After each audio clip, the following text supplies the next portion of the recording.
¿Cómo están todos? Buenas tardes, muy buenas tardes. Espero que estén muy bien. Soy Edwin Alcántara, soy investigador del Instituto de Investigaciones Bibliográficas y pues bueno, les doy la bienvenida en una de las charlas más de nuestro ciclo Ratones de Biblioteca. Esta vez yo les voy a hablar acerca de un tema muy interesante que tiene que ver con la prensa y la vida cotidiana durante el siglo XX en México. Es un tema fascinante porque ¿quién no ha entrado? A lo mejor ahora ya no está tan de moda el periódico, ¿verdad? Todos son pantallas, todos son dispositivos, pero hubo un tiempo, deben de saber, en que precisamente el periódico estaba muy presente en la vida de las personas. Prácticamente marcaba los ritmos, prácticamente marcaba las temporalidades de cómo la gente iba comprando por la mañana o en los vespertinos su periódico y se enteraba de las noticias más frescas del día, de los accidentes, de los grandes acontecimientos internacionales, de los espectáculos, en fin, tenía una gran variedad de noticias y la gente cuando salía del trabajo se deleitaba en el camino, en el camión, más adelante en el metro, en su casa también, en todos esos espacios donde se leía el periódico en el siglo XX. Entonces el periódico durante toda esta centuria estuvo muy presente, pero muy presente en la vida de muchas personas. Pero antes de seguir, quiero felicitar a todos los niños en su día, todas las niñas y los niños, y quiero hacerles una muy cordial invitación a que sigan los videos que está publicando el Instituto de Investigaciones Bibliográficas en su página de Facebook, precisamente titulado este ciclo Lecturas para niños de menos de 99 años. Ya varios niños y varios investigadores con sus pequeños están mandando estos videos y son lecturas de verdad deliciosas, interesantes, divertidas y vemos ahí cómo hay una interacción tan rica y tan interesante. Pues bueno, les invito a que sigan visitando la página de Facebook de nuestro instituto, de la Biblioteca Nacional, y van a encontrar cosas maravillosas. Bueno, les hablaba del periódico.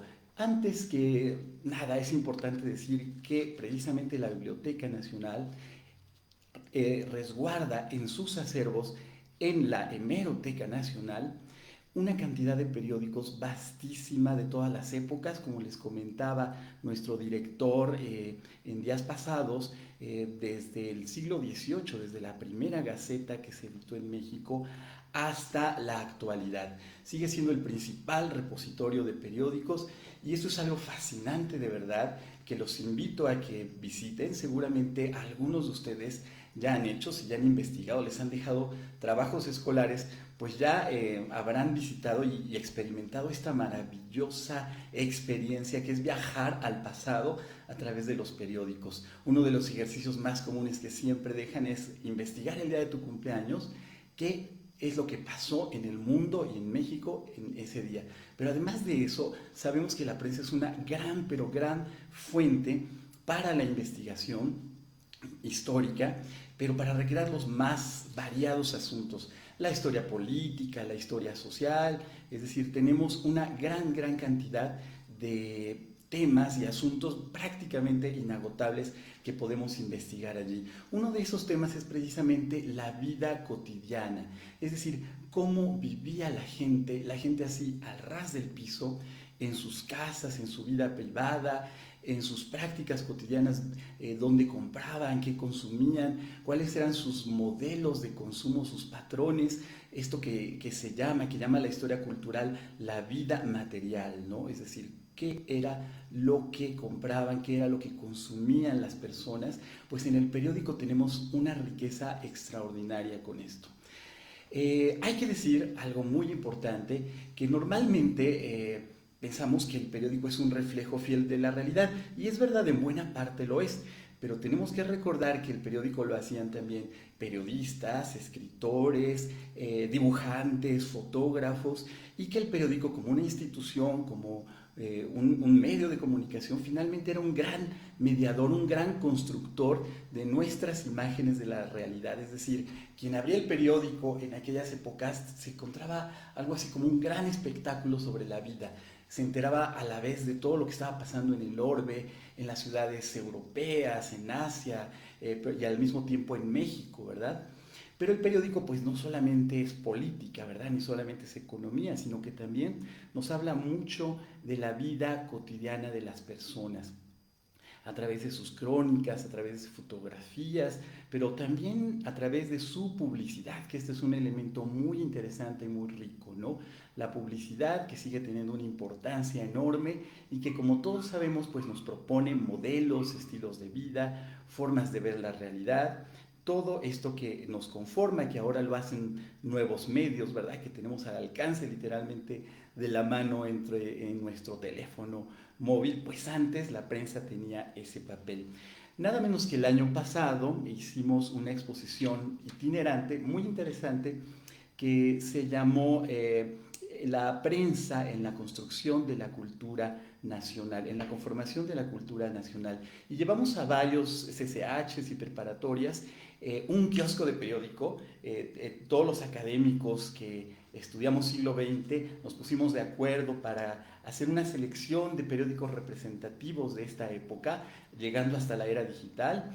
Y bueno, muy interesante porque pues muchos chicos para ellos ya, claro que saben que son los periódicos, ¿verdad? Pero realmente muchos estaban fascinados porque se encontraron por primera vez con historietas, con periódicos, por ejemplo, policíacos antiguos, con grandes acontecimientos, la caída del muro de Berlín, el 68, en fin, una gran variedad. Y entonces, como era interactiva la exposición, ellos mismos podían tomar reproducciones muy fieles y muy precisas de estos periódicos, de estas revistas, de estas historietas, y se recreaban y daban la vuelta al impreso y podían leer una pequeña ficha con los datos de este periódico.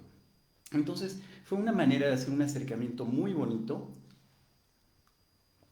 muy interesante a lo que es la prensa del siglo XX a las nuevas generaciones. Y eso es precisamente lo que queremos abordar hoy. Bueno, la prensa pues siempre ha sido un poco la que define qué es lo culto, lo popular, lo político, lo social. A través de ella siempre nos formamos concepto de lo que es, por ejemplo, vestir con buen gusto, con mal gusto, en fin, una serie de elementos ideológicos muy interesantes que vamos de alguna manera absorbiendo hasta de manera inconsciente a través de la prensa. Lo que quiero que hagamos ahorita es una pequeña visita a distintos momentos históricos importantes del siglo XX. Por ejemplo, vamos a empezar con 1917, que como ustedes saben, este es un año muy importante porque se promulga nuestra constitución, la constitución de 17, entonces México estaba estrenando constitución. Y efectivamente sabemos de los acontecimientos políticos, de los insurgentes, pero ¿qué estaba pasando, por ejemplo, el día que Venustiano Carranza tomó posesión de la presidencia ya con este nuevo régimen, con esta nueva vida institucional? Y para eso tenemos una crónica muy rica y muy interesante del Excelsior, que por ejemplo nos hablaba de cómo se vivió ese momento. Decía, por ejemplo, les voy a leer algunos fragmentos, que había una efervescencia popular desbordada en las calles del centro de la capital, que desde el mediodía fueron tomadas por las multitudes. La Ciudad de México amaneció aquel día engalanada con pabellones patrios en las fachadas y la gente comenzó a inundar las calles. Por la tarde, aquella multitud se convirtió en un océano movible, en un oleaje de cabezas humanas que se extendía desde la Plaza de la Constitución hasta las calles de Monte de Piedad, Tacuba, Madero, Bolívar y Donceles. Más adelante nos dice la crónica que pues la gente estaba como dispuesta a hacer cualquier cosa por ver el paso de Venustiano Carranza cuando sale del Palacio Nacional. Y la gente se empezó, ¿qué creen?, a trepar en tranvías, en vehículos, en los balcones, y hasta dónde creen, hasta en las torres de la catedral, dice literalmente, desafiando el vértigo de las alturas para ver el paso de Carranza.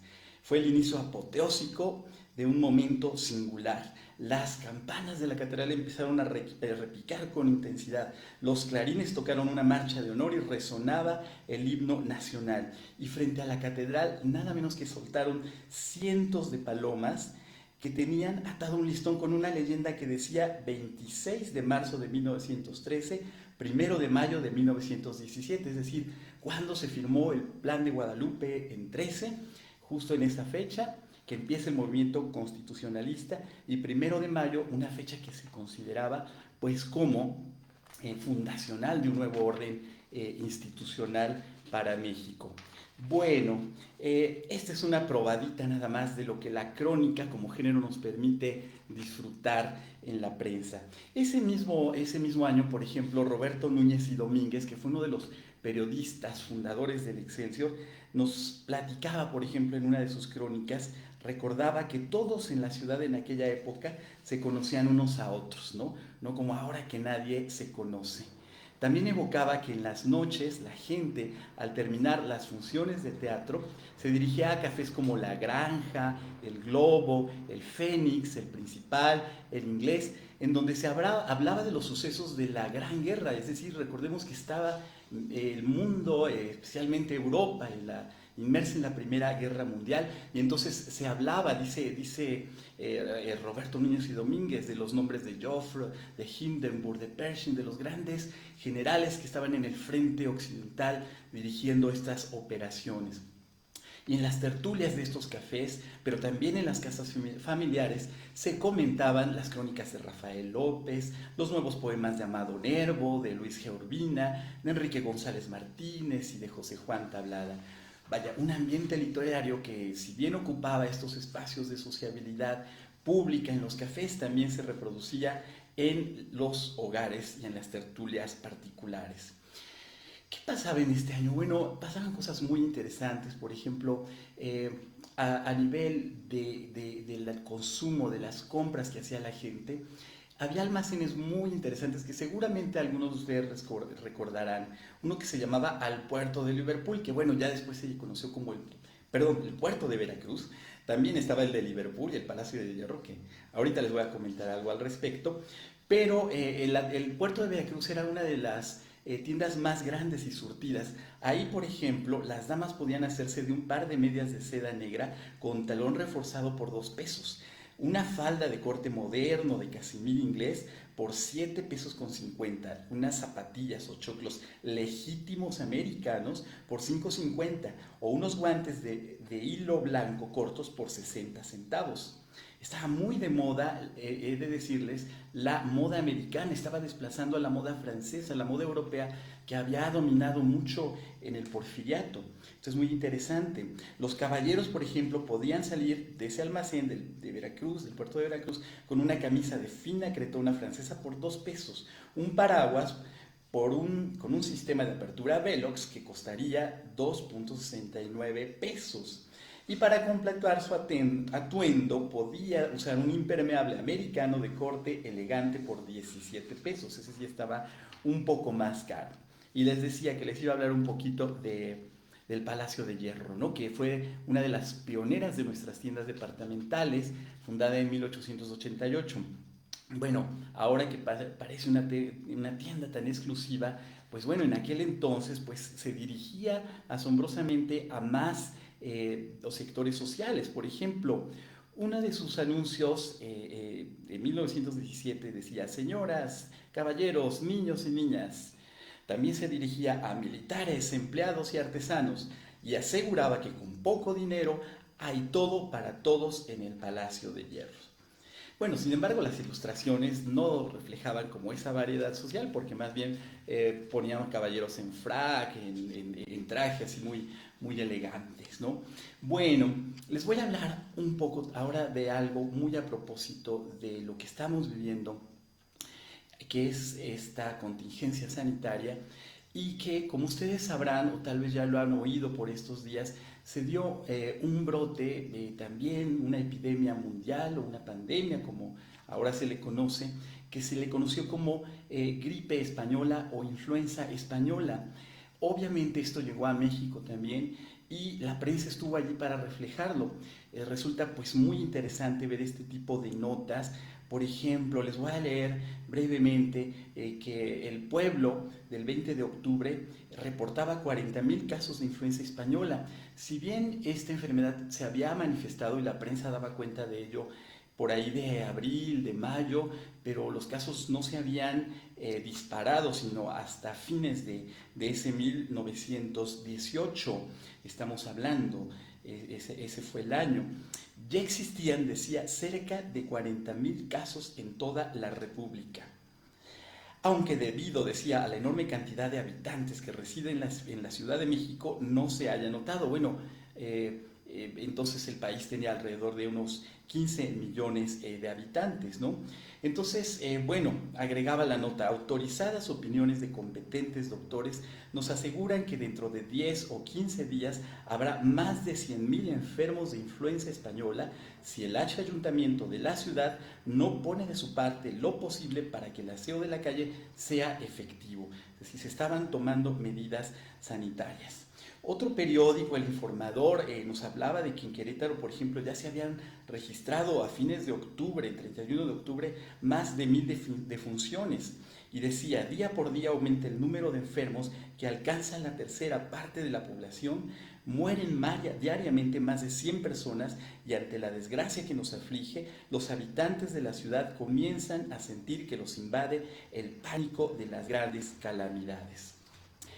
Más adelante tenemos una nota del Nacional, que era un diario, no el Nacional que conocimos después, que era el periódico oficial prácticamente del partido en el gobierno, sino uno que era un diario de emisión nocturna que nos informaba, continúa el aumento de la mortalidad, correspondiendo a las mujeres el 60% de las defunciones. Esto era muy interesante. Por ejemplo, ayer decían, ayer en la Ciudad de México habían muerto 124 personas, 69 de las cuales eran mujeres, 35 hombres y 20 niños. Es una nota muy triste porque además un famoso médico del Hospital General, no se da su nombre, pero informaba que la mayoría, bueno, la totalidad prácticamente de las mujeres embarazadas morían debido a esta enfermedad. En fin, tenemos varios testimonios, incluso de una mujer indigente, quien ve pasar por la calle de los Hombres Ilustres, que entiendo que era entonces Avenida Hidalgo, una mayor cantidad de entierros y que precisamente ella decía que, pues bueno, le tocaba ser testigo de esta cantidad de muertes que estaba creciendo. En fin, me parece que podríamos tener una mayor cantidad de testimonios si buscamos un poco más profundamente, y es una muestra de cómo esta enfermedad, como ahora, irrumpió en nuestra cotidianidad, la cotidianidad de los mexicanos. Bueno, podría ponerles ejemplos muy diversos. Por ejemplo, en 1929, justo cuando estaba ocurriendo la Gran Depresión en los Estados Unidos, en el terreno de la moda hubo una discusión muy interesante que tuvo que ver, no me lo van a creer, con las faldas y su tamaño.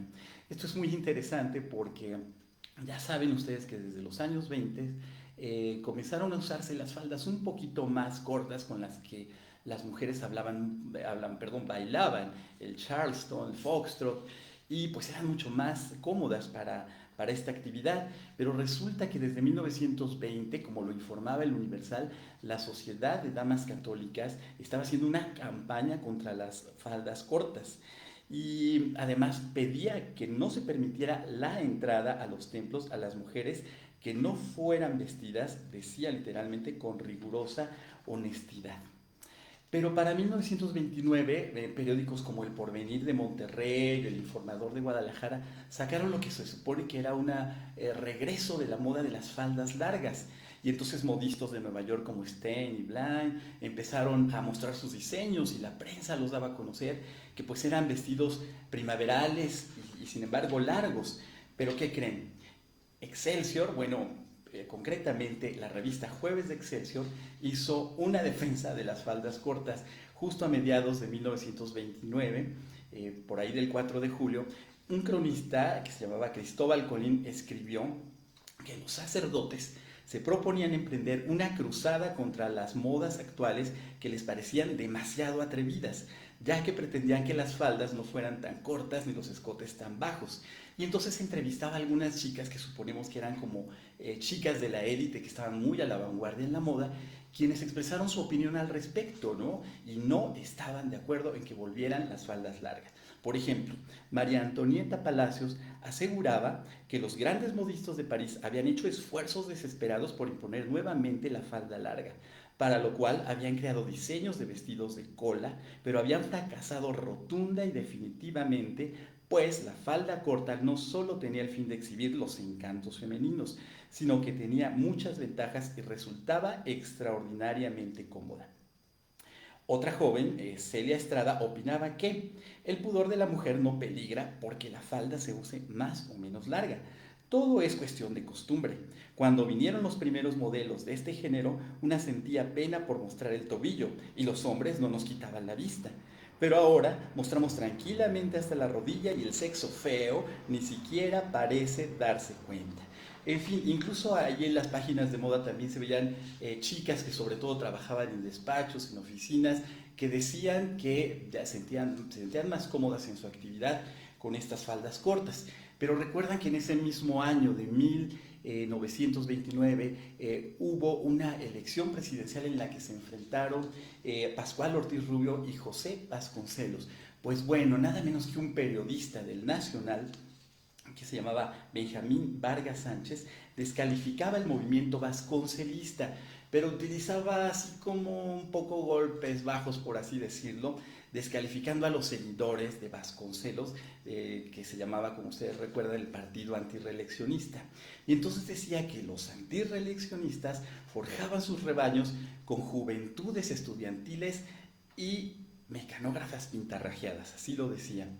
Apuntaba que a Vasconcelos solo le quedaba el apoyo de unos cuantos centenares de chiquillos inexpertos, recuerden que muchos estudiantes lo apoyaron, y unas 40 o 50 marimachos, decía, de falda corta y el rostro embadurnado de carmín. Con lo que no quedaba ninguna duda de que este periodista estaba apelando a una visión sexista, machista de los electores que querían favorecer al candidato oficial, ¿no? Entonces estaban en contra de este estilo de las mujeres que entonces llamaban pelonas. Recuerdan que se usaban en esta época muchas mujeres, sobre todo de la población urbana, el cabello cortito y les llamaban pelonas, pero eran en realidad mujeres independientes, de pensamiento libre, que vestían y pensaban con mucha libertad, pero pues que las querían presentar como perversas, superficiales, andróginas, en fin. Es todo un tema este también que podemos visitar precisamente a través de la prensa. Bueno, vamos a ir hablando un poquito para abundar en algunos casos más de la vida cotidiana, con cuestiones que tienen que ver con la vida doméstica. ¿Qué tenemos en este rubro, por ejemplo? Bueno, recuerden ustedes que nuestro gran y querido historiador Álvaro Matute alguna vez escribió un artículo que se llamaba Las revoluciones de la vida doméstica. ¿Por qué? Pues él pensaba que estas revoluciones eran a veces mucho más radicales que las revoluciones políticas, así lo escribió. ¿Por qué? Porque su arribo al orden doméstico, decía, provocaba cambios drásticos en el modo de ser de las familias. Y no se equivocaba, ¿verdad? Porque en la prensa precisamente tenemos registrado una gran variedad de aparatos electrodomésticos, cómo fueron evolucionando, primero los anuncios de la radio y después la televisión hacia principios de los años 50.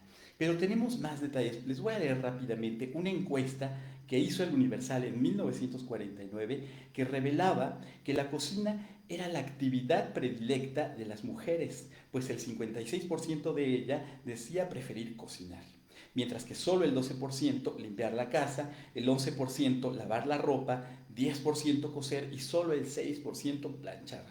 De veras que sí, a todos nos cuesta más esta última actividad. Y entre otras razones, pues es que decían estas mujeres que casi siempre la familia les reconocía y les aplaudía y les alababa cuando hacían un buen platillo, pero casi nadie se daba cuenta de que la casa estaba limpia, ¿no?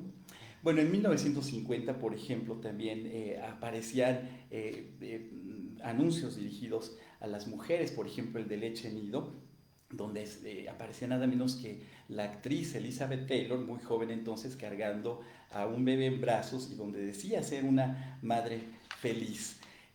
También había anuncios, por ejemplo, de la XCW, de las radionovelas, de la XQ, donde entonces se anunciaba el programa de los Tepujas, Régulo y Madaleno, bueno, como les llamaban la misma publicidad, de esa forma. Y ya más tarde, pues empieza la televisión, les decía, ¿no?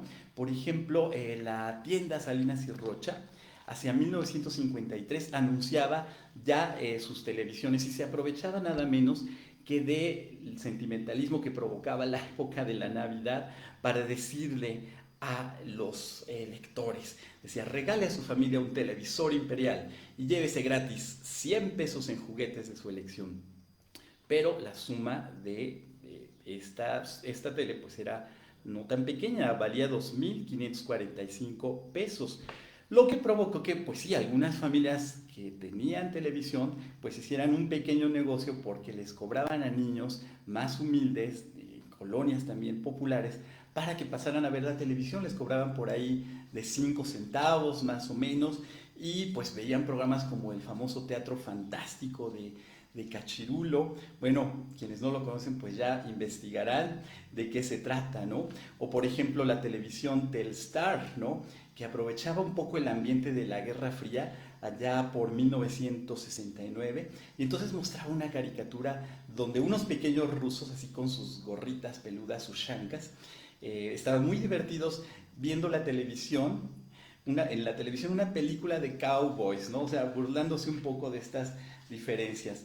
En fin, tenemos cosas muy interesantes, por ejemplo, cómo las mujeres se veían anuncios o podían ver anuncios de cursos de mecanografía en los años 40, cómo podían en los años 50, se anunciaban las máquinas de coser Singer para que hicieran confecciones y pudieran tener algunos ingresos, incluso las distribuidoras ofrecían cursos nocturnos para las mujeres de este tipo. Y bueno, pues vamos a cerrar un poco con las diversiones públicas, ya con esto vamos a despedirnos.